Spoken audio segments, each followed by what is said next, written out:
The discussion of emotional attachment and the pursuit of balance between emotions has been a topic of reflection throughout the history of philosophy. The text presents a particularly intriguing perspective on this debate, grounded in Stoic philosophy. The Stoics, known for their emphasis on reason and emotional control, offer a unique view on how to confront emotional bonds and losses in life. By examining the relationship between emotions, attachments, and rationality, as well as using examples of characters like Anakin Skywalker to illustrate these principles, the text invites us to explore how this philosophy can be applied in our quest for a more balanced and serene life. In this context, we will explore the Stoic perspective on emotional attachment, the challenges it presents, and the proposed strategies to address them. Our attachments to people. Strong emotional attachment to other people is a common and often celebrated aspect of human life. This attachment can vary in intensity, from simple fondness and attraction to an obsessive fixation on someone. When we form emotional attachments to others, we desire their presence and are reluctant to see them leave. However, such attachments can lead to emotional problems, and the stronger the attachment, the more problematic it can become. Biologically, humans are wired to bond with one another, which may explain why emotional attachments are normalized. Yet, Stoic philosophy offers a different perspective on these attachments. From a Stoic viewpoint, becoming deeply attached to something or someone not within our control, whether it's an object or a person, places our happiness at the mercy of fate. Fate, represented by Fortuna, the goddess of chance and luck, can influence our emotions, making us oscillate between happiness and sadness based on external circumstances. In our attempts to prevent separation from what we are attached to, we may take drastic actions, as exemplified by Anakin Skywalker's betrayal of the Jedi Order and descent into the dark side in his desire to keep Padme with him. According to Stoicism, this lack of freedom is a consequence of being enslaved by our desires. When we are attached to something, our desires dictate our actions, rendering us susceptible to disabling emotions like fear, hate, and jealousy. True freedom, in the Stoic sense, means acting rationally, free from overwhelming emotions and attachments to external things. In essence, the desire to keep people we are attached to in our lives is a self-centered pursuit. This desire typically does not stem from a genuine concern for their well-being or the common good, but from our own selfish desire to avoid parting from what we cherish. This self-centeredness often leads to unwise decisions driven solely by the desire to fulfill our personal needs, as highlighted by Anakin's destructive actions driven by selfish attachment. Epictetus's words underscore this self-centered nature, where individuals tend to hate, accuse, and curse anything that appears to hinder their self-interest. The consequences of such attachments can be disastrous, as they may lead to violence, murder, and conflict throughout human history. In summary, while strong emotional attachments to people and things are commonly celebrated, Stoic philosophy raises questions about their potential for emotional turmoil and selfish actions. The Stoic perspective encourages individuals to seek freedom from these attachments and the emotions they evoke to make more rational and virtuous choices. People aren't yours. When we experience the loss of a friend, the departure of a spouse, or the estrangement of a child, it's natural to feel like something that belonged to us has been taken away. This sense of separation often comes with the feeling of loss, as if we have lost someone dear to us.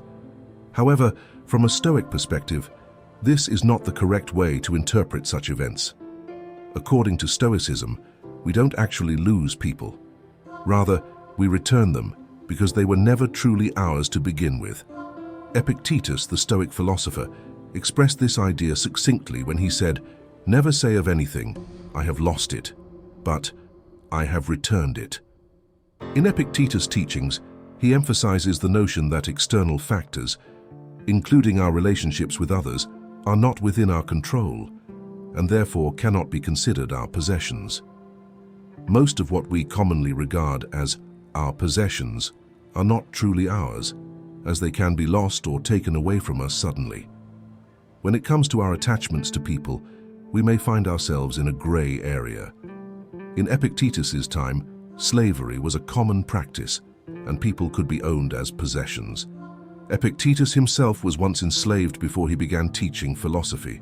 Today, while slavery is no longer prevalent, we still tend to have a sense of entitlement to the presence and actions of those around us, whether they are family members, friends, or employees. We often believe that our loved ones owe us their time and attention, that employees should show up promptly for work, and that our spouses should act in ways that make us happy. We may even feel a strong emotional connection to these individuals, as if they are an integral part of ourselves and belong in our lives. However, Stoicism challenges this perspective by asserting that external things, including people, are never truly ours.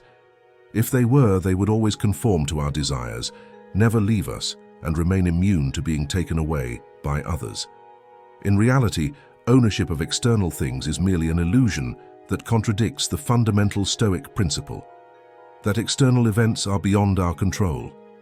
Epictetus further argued that all external things are subject to the revolution of the universe, a concept beyond any individual's control unless they possess the omnipotent power of a deity. This idea is exemplified by Anakin Skywalker's realization that ultimate power is the only way to ensure the safety and security of his loved ones, as portrayed in the Star Wars narrative. In summary, Stoicism teaches us to release the notion of ownership over external things, including people, and to accept that these aspects of life are subject to the uncontrollable forces of the universe. Instead of clinging to attachments and desires, Stoicism encourages us to focus on what is within our control, our own thoughts, actions, and choices. Emotional assent. Romantic love is often described as passionate because it engenders intense emotional experiences unlike any other feeling. In contemporary society, passionate romantic relationships are commonly viewed as positive, and being in love is often considered one of the most elevated states of human experience. However, ancient Stoic philosophy took a different perspective on passions, considering them problematic. The Stoics identified 4 primary passions: pleasure, appetite, distress, and fear. Engaging in a romantic relationship, especially one characterized by deep love, typically involves experiencing all 4 of these passions. When a beloved person is with us, we experience pleasure. When they are absent, we yearn for their presence, reflecting appetite. There's also the fear of losing the person we love, and when separation or loss occurs, it often leads to intense distress and pain. From the Stoic viewpoint, these passions arise from irrational judgments about the situation.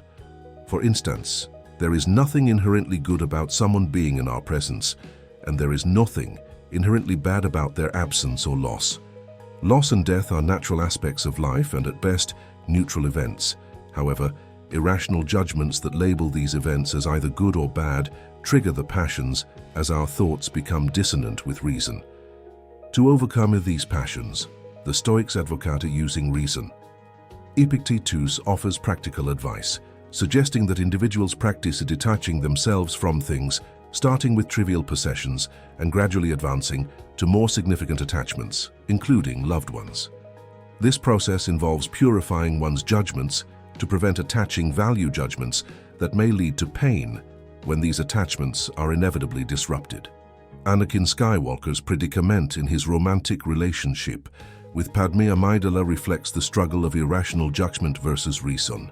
Padme emphasizes the importance of rationality given their respective positions in the Jedi Order and the Senate, which make a romantic relationship impossible. Anakin, on the other hand, confesses that he cannot simply wish away his feelings. However, Stoicism suggests that with the right mindset, self-discipline, and practice, it is indeed possible to release strong attachments to people and endure the departure of loved ones.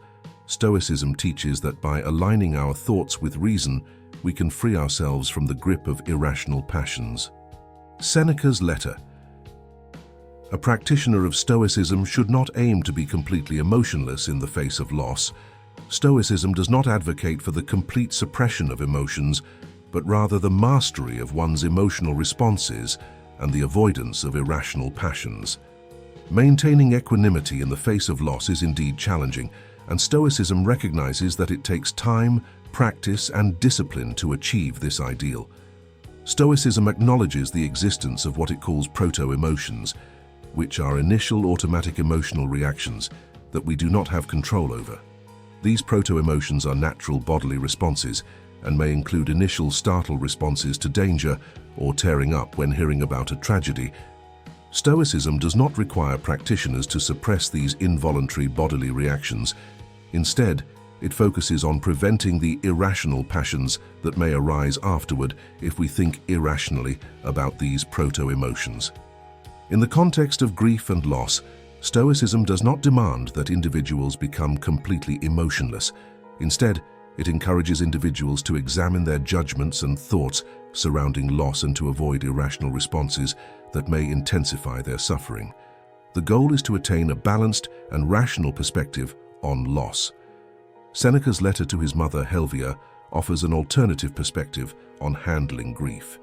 He advises moderation in grieving and suggests that excessive and endless grief is a foolish weakness, while expressing no grief at all is an unnatural hardness of heart.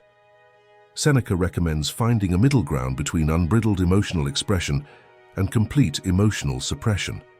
Seneca's advice recognizes that most people, including his mother, are not Stoic sages and will experience grief. He offers a realistic approach to dealing with loss, advocating for moderation in grief while encouraging personal responsibility for one's emotional well-being. Seneca also emphasizes the healing power of philosophy in coping with emotional challenges, suggesting that studying and applying philosophical principles can help alleviate sadness and heal emotional wounds. Ultimately, Seneca's perspective aligns with the Stoic goal of mastering one's emotional responses rather than eliminating emotions altogether.